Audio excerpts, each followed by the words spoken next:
People love my Yeah, little... I'm sure they would have stolen your great idea about the room thing. I love sarcastic Derek. There was absolutely nothing wrong with my idea. I think people would love to kind of share like their story of, you know, the crazy raver that they threw in their Boardwalk villa, or no? Like For the resort? I think it's a great Yes. idea. I think an online journal is perfect. an online journal to like your DVC resorts or something like that. Like I feel like that just it kind of, maybe you could even do it with a contract. If you sell your contract and then you see that like so-and-so buys your contract and then they tell their story about their contract, and just so many opportunities in the interwebs these days. Who knows? Well, and Amy just said something about loving sarcastic Derek, and I don't know that I've ever met a different Derek. So That's true. Don't blow your finger guns. You blew the finger guns last show. You just said, "Hi, I'm Jeff." No, you got to do this. sorry, my bad. I'll work on it. Yeah, perform, you little monkey.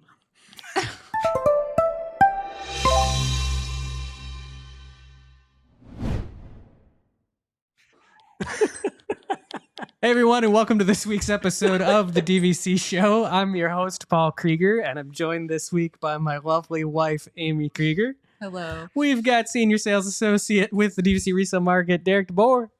Hey now. John Sakari, aka Big Fat Panda, is with us. Welcome home. We've got Jeff Haslip hanging out. Do it. Yeah. What's up, everybody? And also joining us again this week, we've got Rob Lindsey. Rob, so great to have you again. Good evening.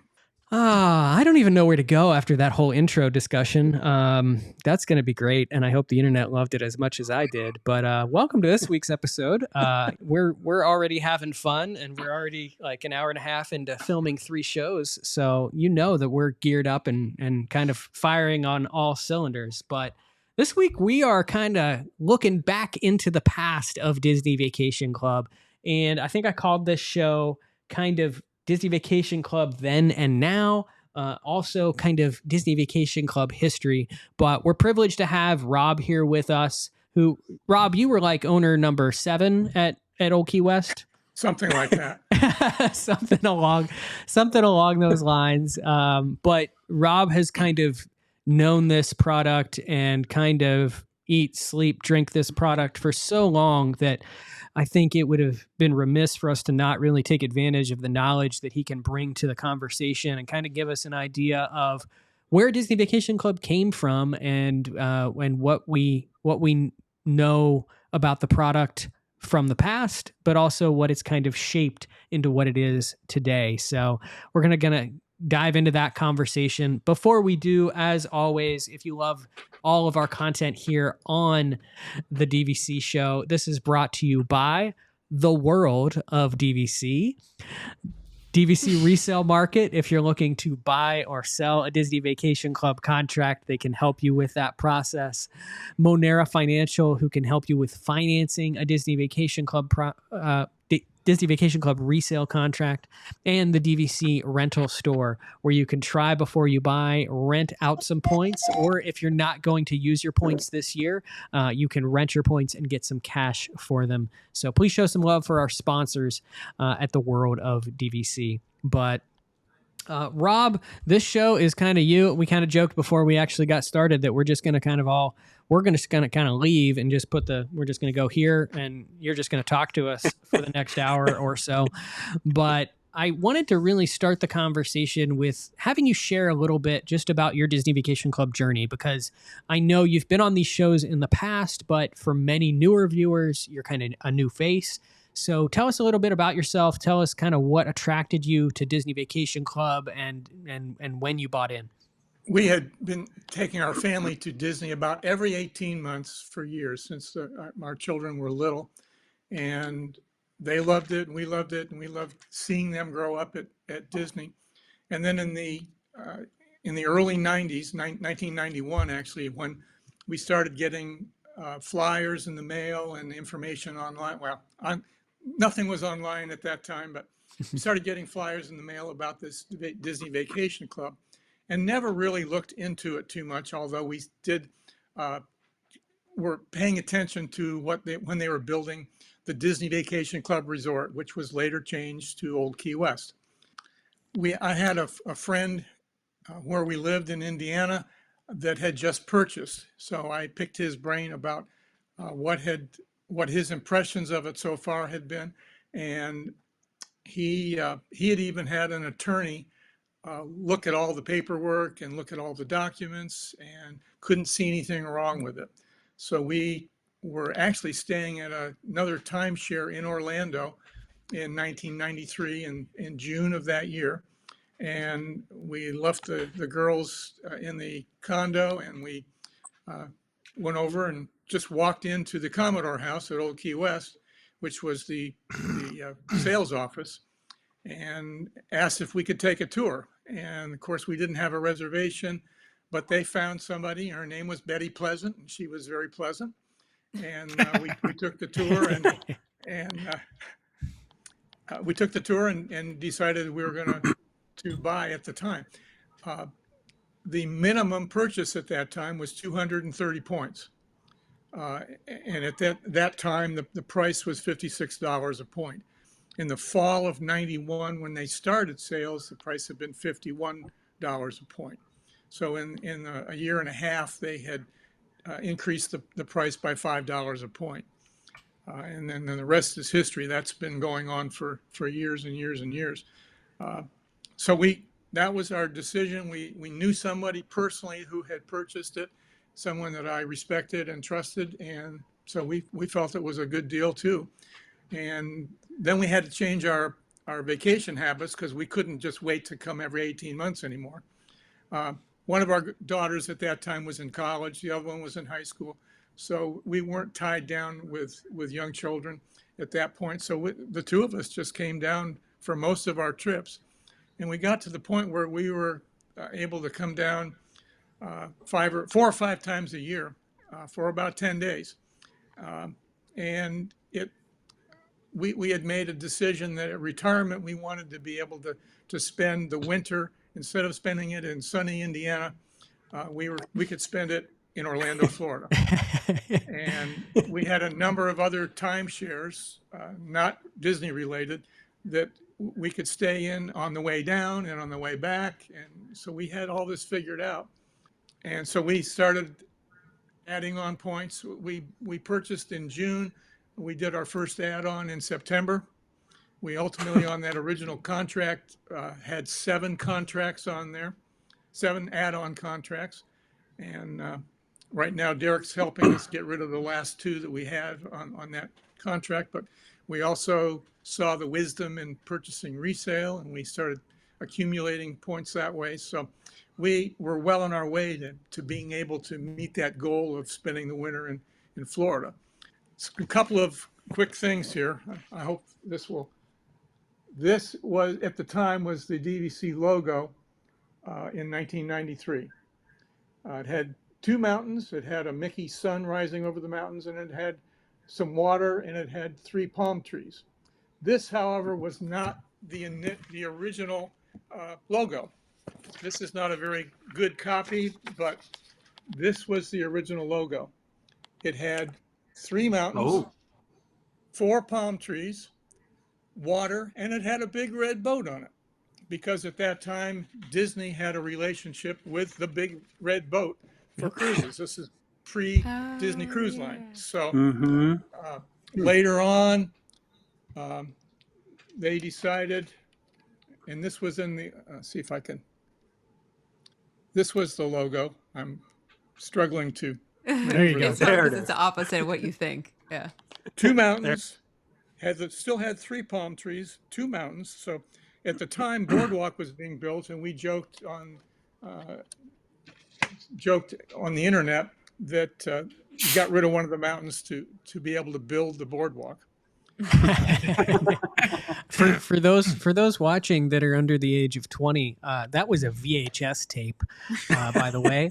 Yes. You actually put that in a machine and it made video. So magic. And you had be kind. You had to rewind. Be kind. You gotta rewind. That is true. Yep. What I've done here is in addition, each time you purchased a contract through Disney, there was no internet at that time. They couldn't explain any of this easily at your home computer, they would send us another VCR. There we are. There it There we is. go. And this was a video strictly to walk you through the signing process. Oh, wow. So that So- video looked a lot longer than the first one. Like, did you notice all the like film in that one? So Yeah. apparently there's Yeah. a lot to walk through the it's signing process. It's a bigger reel. This Yeah. one was a larger reel. Oh, it's a larger reel on the inside. Okay. Yeah. But anyway, so every time you purchased a contract, you got a new video to walk you through the process. And every place you had to sign something, there was a little Mickey Mouse. And so you knew to sign by the Mickeys. And it was an interesting process. And it was kind of fun. It was something to look forward to, is getting your next video from DVC. It was signed by Mickey and date by the palm trees. Yes. Right, Rob? That's right. Yes. And Derek, I'm guessing you probably by contract number 7 looked at number 7 videotape and said, "No, I think I'm good. I think I know what to do." That's right. I know So- I know the process by now. Yeah. Anyway, let me open up. This is the public offering statement from May of 1993, and it has all of the rules and regulations of Disney Vacation Club as of that time. So I had Rob kind of go through and he kind of just pinpointed some things that I think is going to be very interesting to a lot of people that are listening to hear. By the way, I forgot to say this earlier this evening, but in 18 years and 1 week, it's January 31st, 2042. So mark that date on your calendar if you have a legacy resort. Wow. Yeah, and as of the time of this video going up, it'll probably be just like 18 years to the day almost. So yeah. So that's wild. But yeah, Rob kind of went through kind of his early public offering statements to kind of highlight some of the things that have changed over time that I think a lot of people that are either considering purchasing now or people that have purchased and gotten frustrated with things changing, they should realize that things have been changing all along with Disney Vacation Club. You know, it's not always been consistent. And I think just some of the early things, Rob, that you said are just a great example of that. And that the part that I still can't fully grasp is the cost per point that you paid for your points. And I think you mentioned on another show, dues at that time were... Dues for 1993 at Old Key West were $2.5629 a point. Panda, if you were given that offer today, at that price per point and those dues, how many points would you buy? 500, at least 500. Yeah, I would max out. Whatever the maximum. Yeah. I would. But at that time, I think I'm dating myself a little bit here. Gas was like 35 cents a gallon. No, it was more than that, but everything was a lot cheaper then too. And DVC was new at the game of doing this, and they were competing with a lot of small timeshares as well as Marriott's and some of the larger ones. But it was a new. Jim Lewis was president of DVC at that time. So he got a lot of the credit for creating this. And I was in first grade. But they didn't have any incentives to purchase at that time in terms of if you buy so many points, you're going to do this. But what they did have was called an unlimited park admission program. Here it comes. Everybody that purchased at Old Key West, and later on, once Vero opened, you could even apply this from Vero. You got, for every day you were staying there, you got half of the occupancy for your room as a free park pass. So Derek, you get that with resale now, right? Yeah. I mean, just so I'm understanding, Rob, if you had four people staying you got 6 park passes. If you were staying in a studio or a 1-bedroom, you got 2 park passes. Okay, the capacity. If you were staying in a 2-bedroom, you got 4 park passes.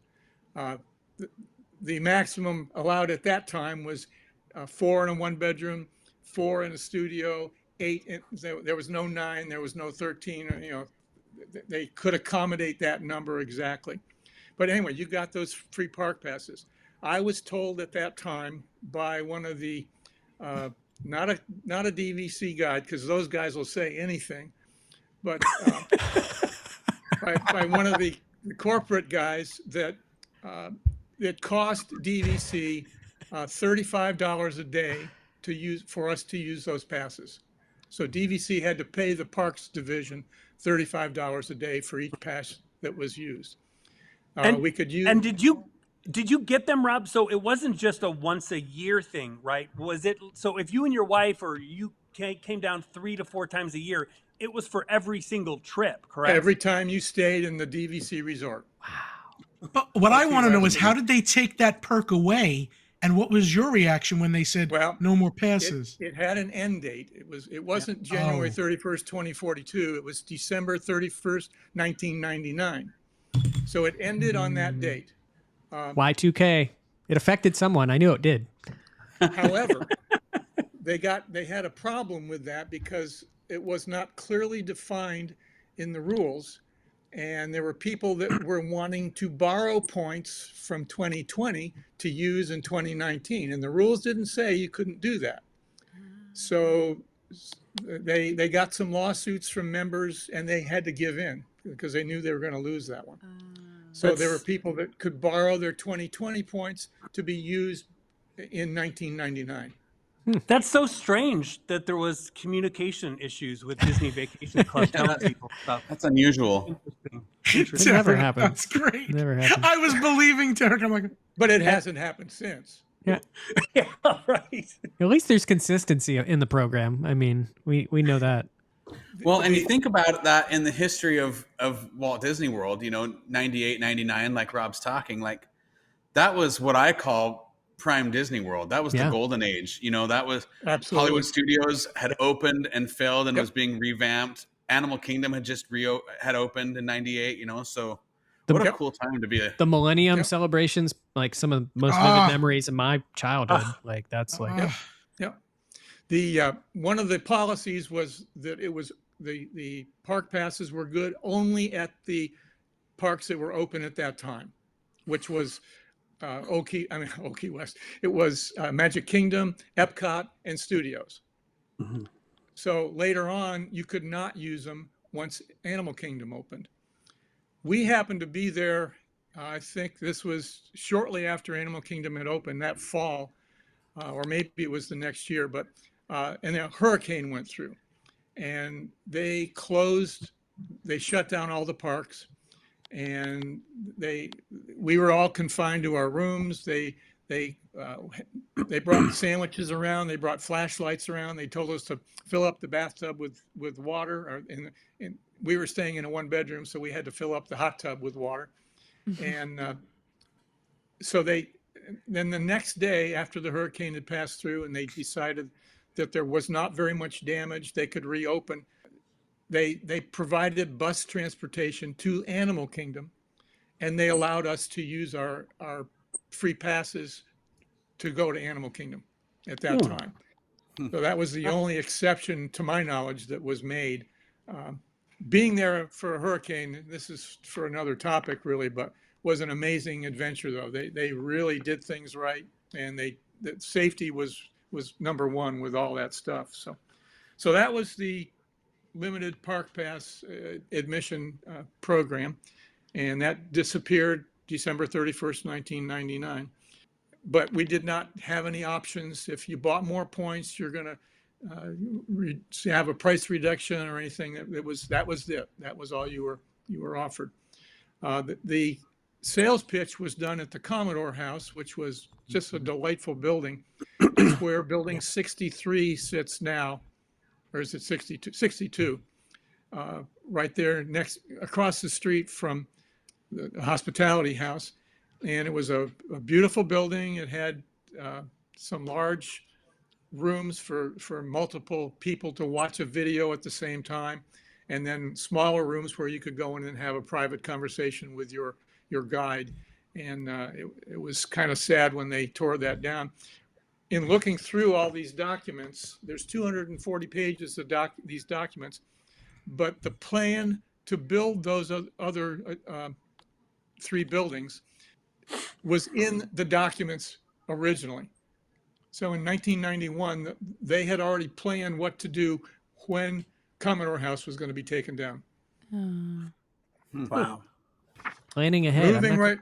I'm not quite sure that's something Disney Vacation Club does that much of these days.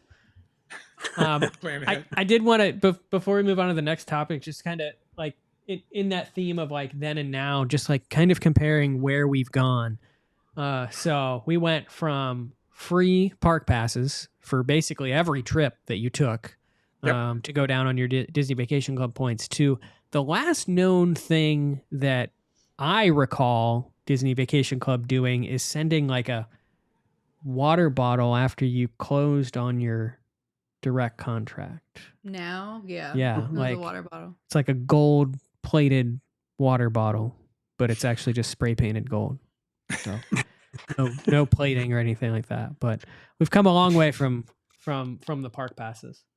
On our first trip to Old Key West, there's just as you get inside the front door, there's a small key stand, a key shelf underneath the mirror, and sitting on that, waiting for us was it wasn't very large, but probably 3x5, maybe a little bit large, 4x6 photo album with the DVC logo on the front.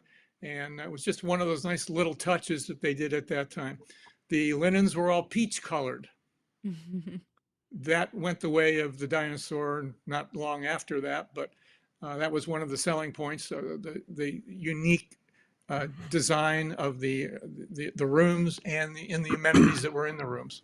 The next thing is on page 11, so I'm all the way up to page 11 now, was that the total number of vacation points required to reserve all vacation home types during all use stays in the condominium are associated with the club must always equal and be symbolic of the total number of ownership deeds and expectations owned by members. So, and I know that this gets researched repeatedly on the internet nowadays and argued about and threatened and so forth, but that's the basis, that if we've got 3 million points at a resort, and I'm making up numbers now, that it's always going to be, you can stay for the year on those 3,000 points, or what I say, anyway. 3 million. Yep. 3 million. That number will never change, and the points will always be based on that. Yep. And the next. Lauren Dela Cruz over at DVC Fan actually recently put together an amazing article that kind of just, you had mentioned the peach colored kind of look of some of the rooms that were there. And so this is not the original like Old Key West, but this was, I believe, Boardwalk. That's a Boardwalk room. That's Boardwalk room. And it puts me in my place a little bit when we were complaining about Boardwalk and what Boardwalk looks like with the refurbishment. I'm not sure I would have bought and stayed here, but maybe this was the style back then. My grandma still has that quilt. That's exactly what I was thinking, Jeff. My grandmother knitted that. So I feel like that's the same headboard though that they just got rid of. Isn't it? It does kind of, yeah. I feel like it had like a similar feel to it, yeah. But so refurbishment through the years have brought on some different styles and some different looks for sure. Boardwalk at the time was the second Disney World resort. Vero and Hilton Head had opened before Boardwalk after Old Key West, but it was the second one. And it was certainly centrally located. There were a lot of big pluses with Boardwalk until people got in there and looked at the room sizes compared to Old Key West. There was one guy on the Diz for years that was a diehard Old Key West lover, and he used to joke that he could sit on the balcony at Boardwalk and get a beer out of the refrigerator without getting out of his chair. Was that guy's name Derek DeBoer? I was just going to say, what room was that again? That room number. No, that was about any of the rooms, but Can I ask a quick question? I'm just curious. Sure. I don't want to get too far off topic, but you've been there since the infancy of all this. When you were already an owner at Old Key West, and they announced that they were building Vero and Hilton Head, I just kind of wanted to know how that felt to you guys. Well, why are you building things so far away, or was that a good idea? Like, I'm just curious about. We felt it was exciting that they were looking for other locations. It wasn't long after we had purchased that they announced both Vero and Hilton Head, and then it wasn't very long after that that they Hilton Head and Boardwalk both opened in 1996. So they came along fairly quickly. Vero opened in 95. So they were all in the works up until then, even though there's a lot of legal language in this saying that we can add more resorts whenever we want to. And they pointed out that they may not even be managed by Disney Vacation Club. They may build a resort and let somebody else manage it. But anyway, it was exciting because then we knew that the product was going to take off, and then they had some sales problems at Vero where they had to cut back on the size of it. Mm-hmm.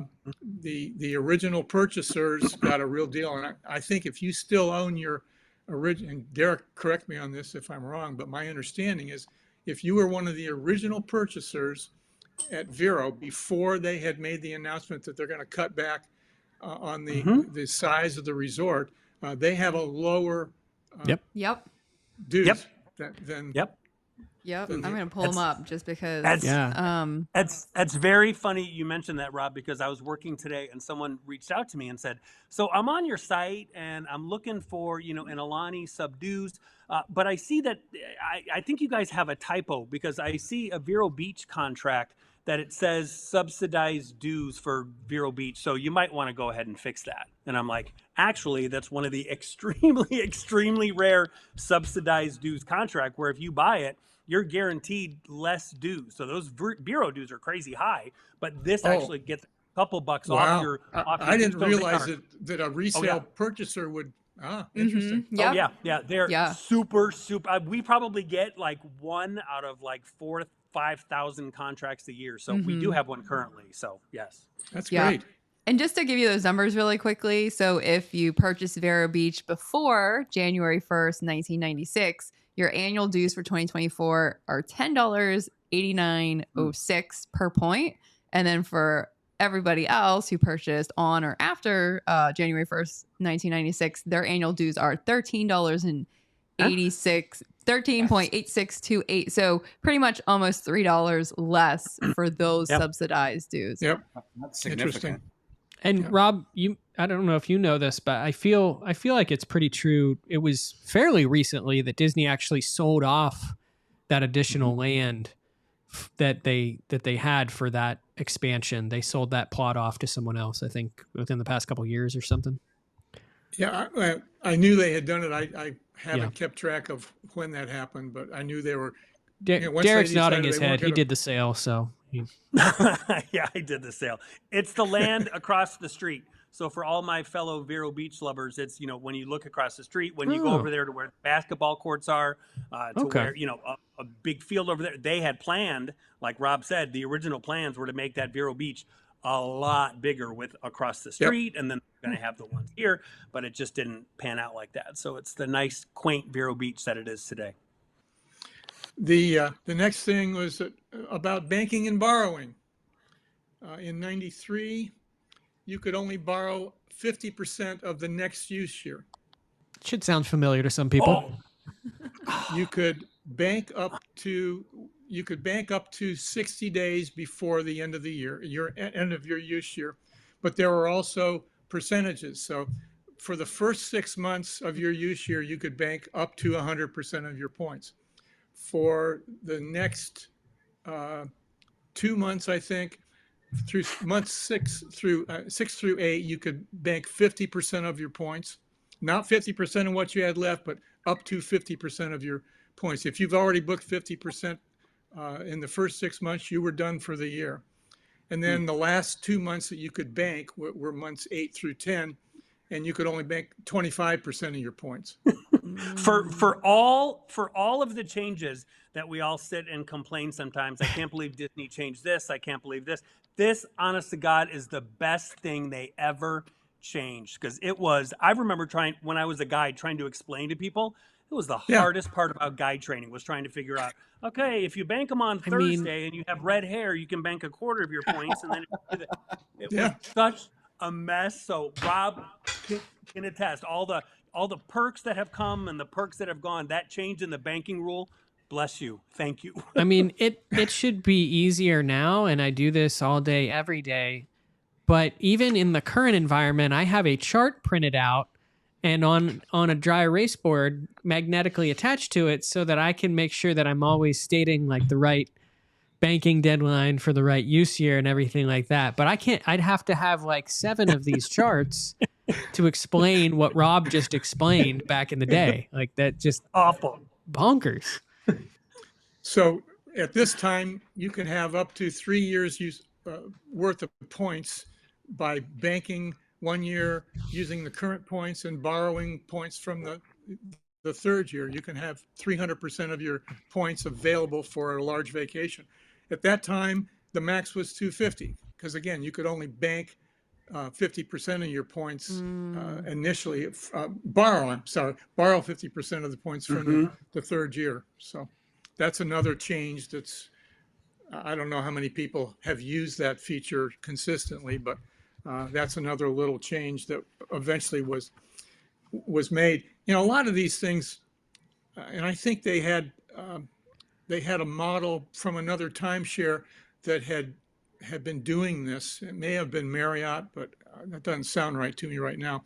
But so they had an example of an existing large timeshare company that they used. They went to school on that and did a lot of the similar things, but they didn't know how this was going to work in practice. They didn't know how much extra work it was going to be for them on the internal side. And I think that's the reason for a lot of these changes. Certainly changing the banking rules from 6 months to 8 months to 10 months, and for a while right now I think we can only bank up to the first. After 9 months we can bank, and after the last 3 months we can't bank. Is that correct? Yeah, I believe it's 8. Yeah, I believe it's 8 and 4 currently. 8 and 4. And okay. And I think it's great for people to kind of understand the fact that these things do change. We're coming out of a pandemic in which banking and borrowing was kind of adjusted. Specifically, the borrowing rule was adjusted for that period of time because of what it was essentially doing to availability issues. But these are levers that they.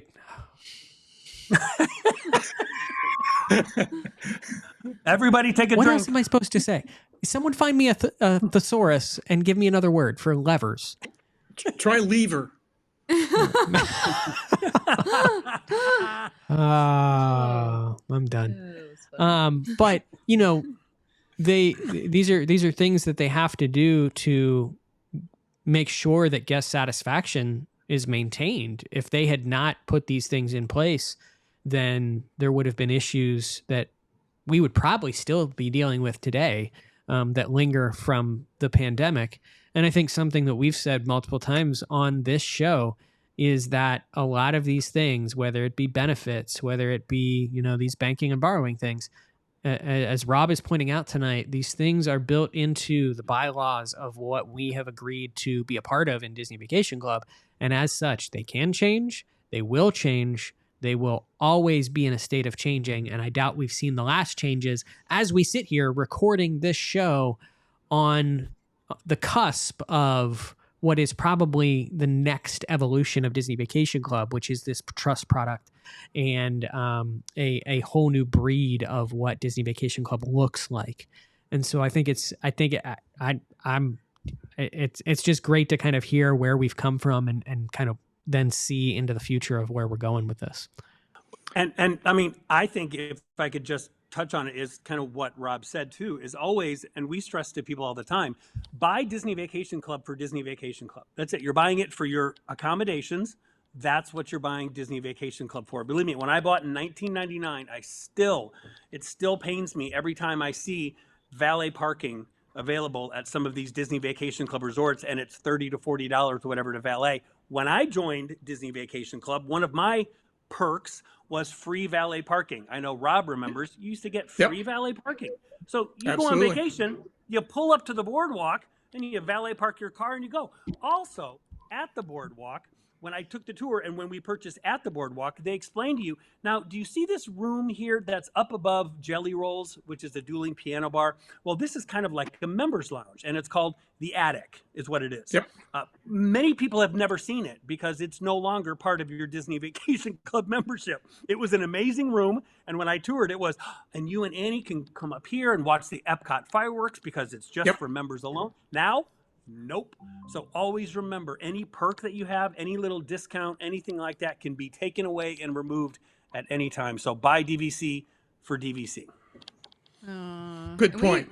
We got to experience the Attic because we had a work thing up there. It's such a cool space. Awesome. And it's underused too. It's underused. It's like it's part of like their wedding and events repertoire now, and I don't think it's changed since the boardwalk is built. I think it looks exactly the same, which is kind of cool because it is kind of like an attic space. It's stuck in time. It's got cute little memorabilia on the walls and everything, and some of the best views of Epcot and the Crescent Lake area for sure. Was that above Jelly Rolls or Big River Grill? Yeah, above Jelly Rolls. Jelly Rolls. Yeah. It's right above where the food truck is. Yeah, that's what I was getting at. Okay, we're up to page 16. There was an exchange program available at that time. And then it was RCI, which it's back to now. One little difference in the way you do it now is you had to book 7 nights at your home resort and have that in hand before you could make a request to go to one of these other resorts. Oh. So you had to use your own points to book either a 1-bedroom or 2. You couldn't, it was not good for a studio. It was a 1-bedroom or a 2-bedroom, and you had to book 7 nights, consecutive nights, and then you could see about moving. Didn't take them too long to change that one because it wasn't getting used. Yeah, I can. So you basically had to book like a confirmed reservation that then DVC could go and rent out as cash. That's right. Exactly. That's right. Yep. Rob, have you ever actually exchanged points into the program or done anything? I have. We went to, I'm trying to think, Grove Park Inn in Asheville, North Carolina. Oh, yeah. It's a beautiful resort, and we went there for a weekend, and it was delightful. That's the only time though, and that was many years ago. But yeah, that was. I wasn't sorry. We tried it. It was seamless to do it. We got a nice room, and so it was a worthwhile stay. We have so many people that ask all the time about doing like an Interval International show and talking about the exchange opportunities, and it's just so hard to, because we avoid it. Yeah, we've never used it. We don't. Yeah, I don't know. I mean, we've looked at it before, and there's been similar to your experience, Rob. There's some unique places. You really want to go to Silver Dollar City. You want to go to Branson, Missouri. Yeah. And there's some options out there, but it's also when you compare like point to point value, it's just. Right. It's just not even a comparison. And so I'd much rather just pay cash and rent my points or, whatever that situation might be than do the exchange. So well, think how many nights you could stay in a cabin for what it would cost to go to one night in the. Yeah. Mm-hmm. Yeah. Mm-hmm. With the cabin point charts being so accessible, like it makes it even more appealing. So that's why we've really never touched on that topic on the show, unless someone wants to like donate 200 points for the cause. And I have a question for Rob before you keep going. So you owned other timeshares besides Disney. Do you still own those timeshares? We do not. When we moved to Hilton Head, we basically have been here for 13 years now, 14 years. We purchased a condo across the harbor from the DVC resort. Anyway, we've been basically living down here since 2013, and we're 5 hours from Disney World, and the weather here is usually between 5 and 10 degrees cooler than Orlando, and we can get there in 5 hours. So yeah, we changed our plan. So we got rid of all the other timeshare. At one time we had, I forget how many weeks. We had 46 weeks or something of timeshares counting our DVC. Wow. it's a whole year almost. It's like Pokemon. You collected them all, Rob. We enjoyed them, but some of them I had to. Getting rid of timeshares besides DVC is not a very pleasant task. That was going to be my next question. We ended up giving some of them away. I gave them to some of my staff before I retired, and that even tends to be hard from what I hear. Is even giving them away. Sometimes people are like, no, they run in the other direction.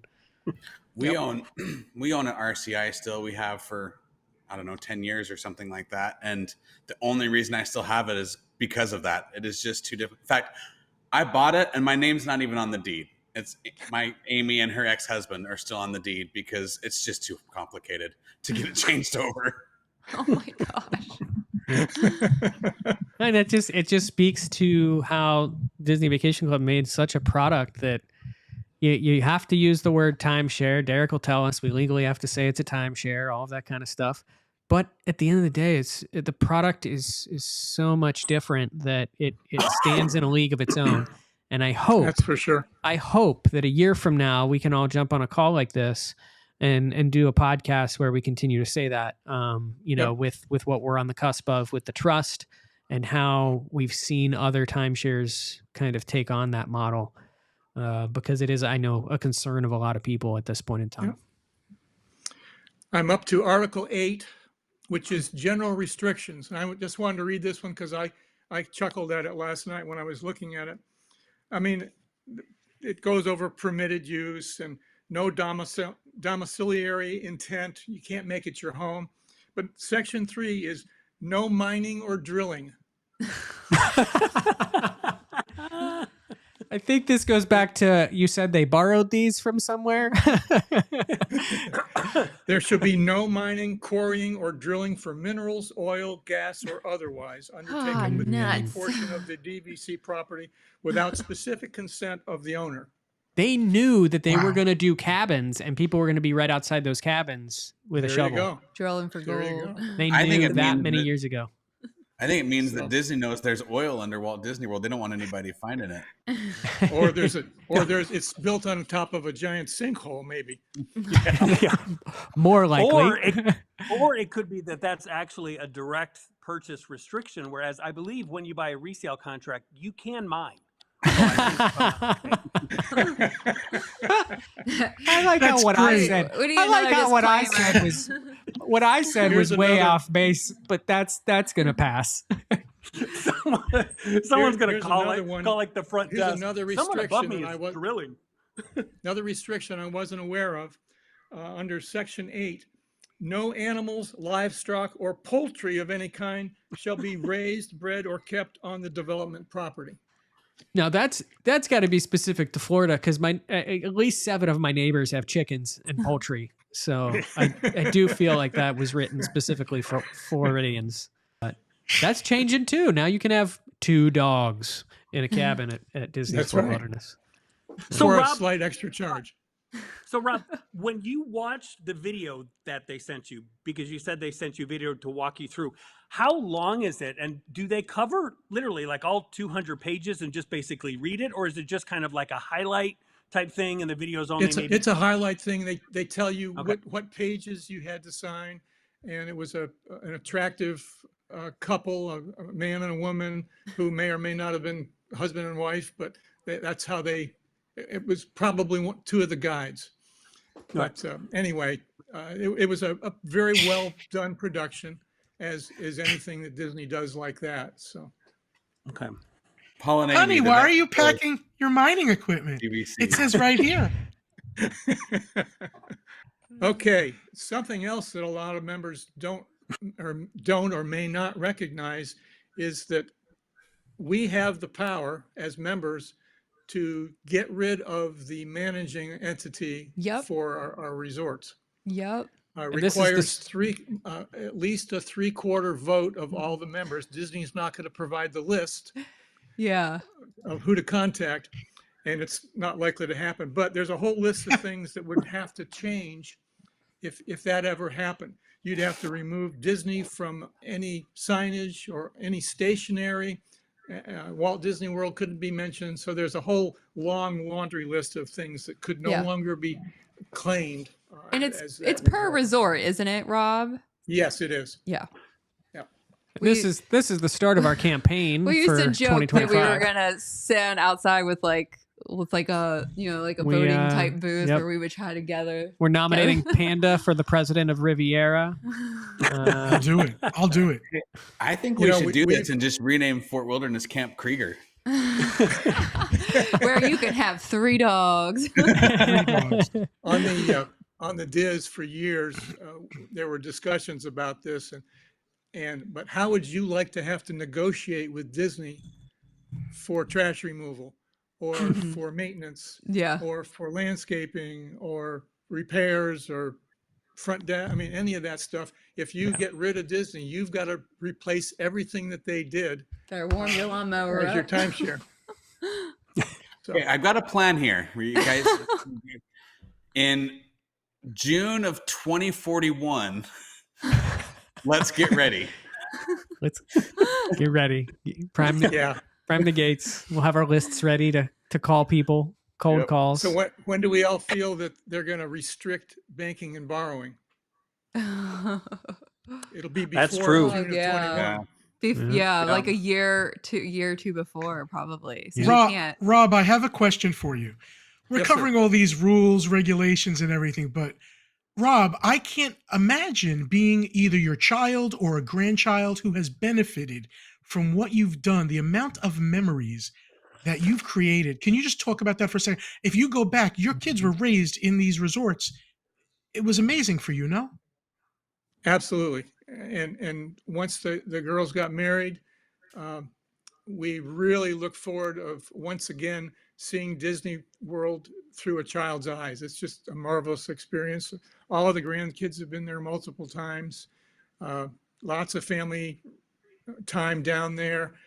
It's just been an amazing opportunity, and to watch the kids grow up, and they love taking their children there now. And it's been a very rewarding experience for us. I bet the young ones took it for granted that you had this foresight to make these, these memories and these purchases. It was a great thing. I'm sure they did. Yeah. We should have made better choices in the 90s. We should have made better choices in the 90s. That's definitely. You didn't need those Tonka trucks. We didn't need a fancy wedding.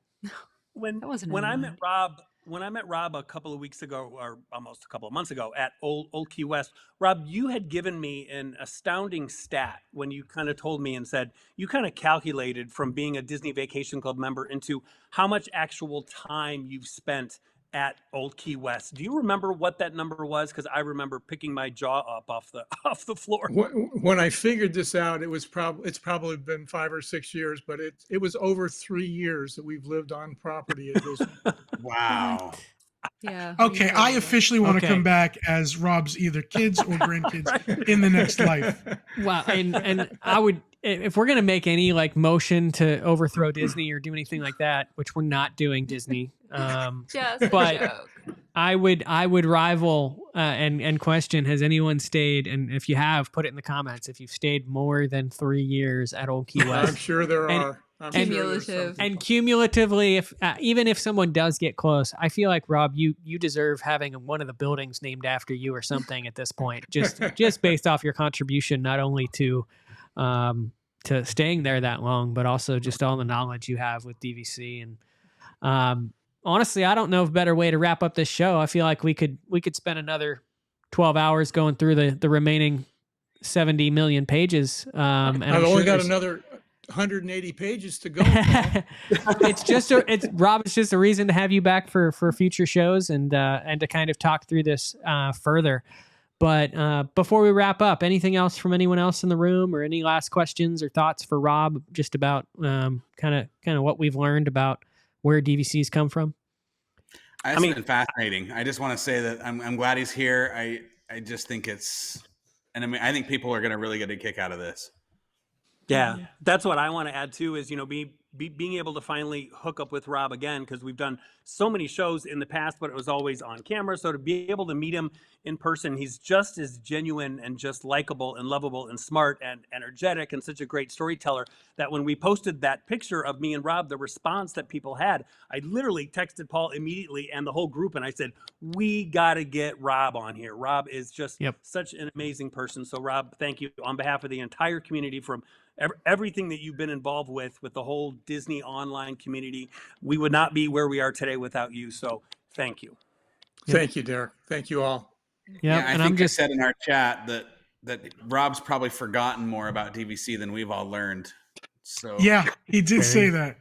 Very true. And I'm just so sad that I was talking to Rob earlier this week, and he's headed back to Indiana to visit some family the week that Amy and I are actually coming up to his neck of the woods, to Hilton Head for the first time. So we'll be passing each other on the road, but I'm sure there'll be another opportunity to connect and to spend some time together. But that is going to do it for this week's episode of the DVC show. I hope you guys enjoyed this trip to DVC Past, and we will see you guys next Monday for a new episode. Talk to you later.